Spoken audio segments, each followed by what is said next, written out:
Hello everyone, কাল আমাদের পাড়ায় ছিল শীতলা পূজা। প্রত্যেক বছর তো মা পূজা করে, এবছর আমিই করব। তো ভাবলাম যে ফার্স্টে বাড়িতে পুজোটা দিয়ে নিই। আগের দিন তো বৌদ্ধ পূর্ণিমা ছিল, সেই কারণে যেন আমাদের বাড়িতে ঠাকুরমশাই এসেছিলেন পুজো করতে। ঠাকুরের গলায় সমস্ত মালা রয়েছে। তো তারপর সে যাই হোক, বাড়িতে পুজো দেওয়া হয়ে গেলে সমস্ত ফল কেটে গুছিয়ে নিয়ে আমরা চলে যাচ্ছি ঠাকুরকে পুজো দিতে যাওয়ার জন্য।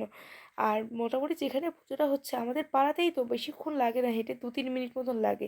তো আমরা চলে এসেছি সেই জায়গাটায়। ঠাকুরের মুখটা দেখো কি মিষ্টি লাগছে দেখতে। তোমরা সবাই বলো জয় মা শীতলা। তারপর আমরা একটু বসেছিলাম আর এই বনুগুলোর সাথে একটু গল্প করছিলাম। ওদের সাথে তো গল্প করতে বেশ মজা লাগছিল।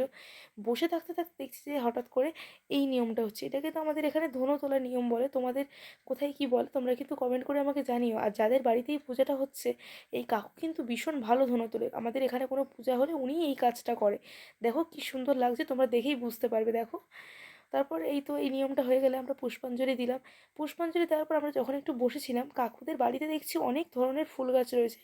কাকু তো ফুল গাছ ভীষণ ভালোবাসে, দেখেই বোঝা যায়। তারপরে এই তো বাতাসার লুট দেওয়ার পর আমরা চলে আসলাম বাড়িতে। আর আজকের ভিডিওটা এইটুকুই। তোমরা কেমন লাগলো কমেন্ট করে জানাও। টাটা।